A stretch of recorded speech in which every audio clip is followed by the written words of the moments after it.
도대체 그 비결이 무엇입니까? 첫 번째로 말씀을 나누도록 하겠습니다. 오늘 우리가 묵상하게 될 본문의 말씀은 창세기 29장 31절과 창세기 30장 1절의 말씀 두 곳에서 말씀을 읽도록 하겠습니다. 여호와께서 레아가 사랑받지 못함을 보시고 그의 태를 여셨으나 라헬은 자녀가 없었더라.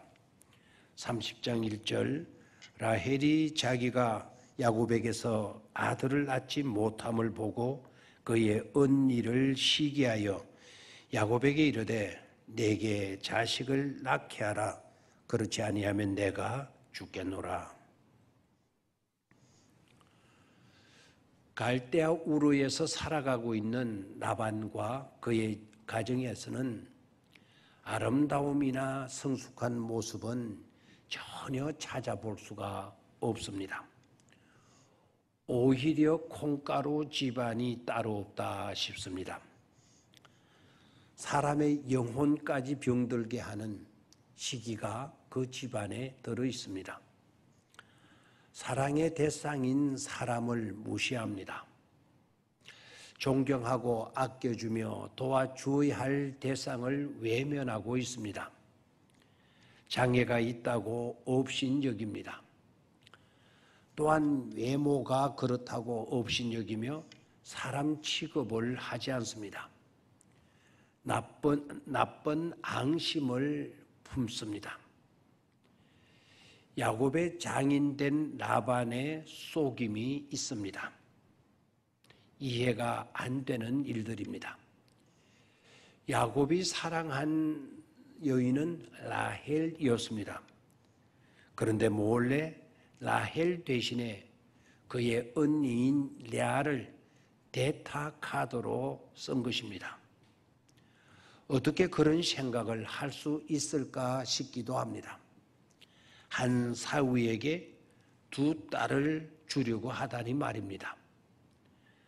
그것도 큰 딸을 1+1 취급을 하면서 말입니다. 그리고 레아도 그렇습니다. 야곱이 들어왔을 때 나는 라헬이 아니라 라헬의 언니 레아라고 말을 해 주어야 맞지 않습니까? 그런데 그냥 가만히 있습니다. 특히 신앙인들은 어떤 이유에서건 사람을 그런 식으로 대해서는 안 되지 않습니까? 그 사람이 어떠하다고 해서 사람을 그렇게 취급한다면 그것은 심각한 교만이요 아주 잔인한 죄인 것입니다. 그러기에 하나님의 무서운 심판이 따르게 되는 것이죠. 그런 죄를 우리는 짓지 않도록 해야 할 것입니다. 그런데 이상합니다. 오늘 본문에는 그런 엄청난 무시를 당하면서도 오히려 행복을 노래하는 한 여인을 보게 됩니다. 어떻게 그렇게 할 수 있는 것입니까? 무시를 당하고 괴롭힘을 당하고 속상하는 그와 같은 자리에서 어떻게 찬송하는 자가 될 수 있었느냐 하는 것입니다. 오늘 우리는 그 비결이 무엇인지를 배워야 합니다.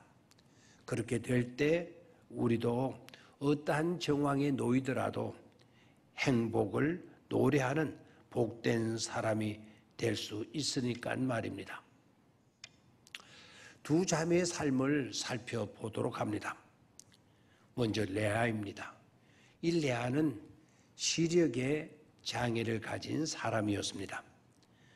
또한 외모 컴플렉스를 안고 있었습니다. 아버지가 보기에도 달리 희망이 없어 보였습니다. 다른 곳에 시집을 보낸다는 것은 엄두도 못 낼 일이라고 여겼습니다. 레아 자신도 절망적 사고에 사로잡혀 있었습니다. 자신도 자신의 형편으로는 모든 것이 불가능임을 알고 있었던 것입니다. 한편으로는 오죽했으면 그렇겠느냐, 오죽했으면 하는 마음으로 레아의 멍든 가슴을 좀 이해해 줄 수 있어야 할 것입니다. 그렇게 밖에 할 수 없었던 레아의 마음을 말입니다. 내가 이렇게 하지 않으면 난 시집도 갈 수 없는 못난 여자라는 거. 그래, 맞아. 나에게는 이 방법밖에 없어. 난 못난 여자이니까. 그런 생각에 사로잡혀 있는 레아의 마음이 어떠하겠습니까? 레아인들 생각이 없었겠고 바람이 없었겠습니까? 남들과 똑같은 대우를 받고 싶고 사랑을 받고 싶지 않았겠습니까? 그런 걸 생각하면 너무나도 안타깝고 가슴이 쓰리도록 아픕니다. 다음은 라헬입니다. 라헬은 곡과 알이 따운 여인으로 소개됩니다. 아버지에게서는 언제 어디에 내어놓아도 걱정이 없는 자랑스러운 그런 딸이었습니다. 남편인 야곱이 한눈에 반할 정도였고 야곱이 라헬을 위하는 일이라면 몇 년이라도 좋고 어떤 노동이라도 마다하지 않은 것을 보면 굉장한 여인임에 틀림이 없었습니다. 온갖 좋은 조건들을 다 갖추고 있는 여성이라 생각합니다. 그러다 보니까 그 누구보다도 더 행복할 수 있겠다 싶습니다. 누구나 그렇게 여길 것입니다. 그런데 결과는 그런 게 아니었습니다. 오히려 정반대였습니다. 행복하다고 말해야 할 사람은 오히려 못 살겠다고 탄식하며 야단합니다. 남편인 야곱에게도 죽겠다고 위협합니다. 여기서 우리가 깨닫게 되는 것이 있습니다. 그와 같은 세상 모든 것을 다 갖추었어도 그런 것 가지고는 결코 해답이 될 수 없다는 것입니다. 가지지 못한 것이 아니었습니다. 많은 유리한 요소들을 다 갖추고 있었습니다. 남편이 사랑하지 않은 것도 아니었습니다. 사업이 망해 생활이 어렵게 된 것도 아니었습니다. 누구 때문에도 아니었습니다. 그렇다면 왜 그렇게 되었습니까? 이유는 딱 하나입니다. 자식을 낳지 못했다는 것입니다. 하나님께서 그의 태를 열어주시지 않았다는 것입니다.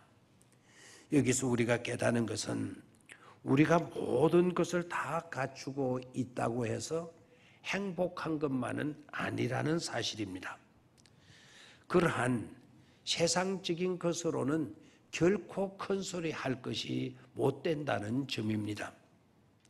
한 가지 문제만 생겨도 세상의 행복은 한순간에 와르르 무너지고 마는 것임을 말입니다.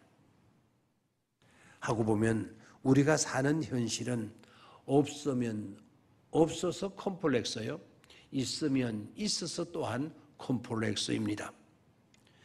그렇다면 어떻게 해야 하는 것입니까? 하나님의 은혜, 그 은혜의 이슬이 임해야만 하는 것입니다. 주님께로 나아가는 것입니다.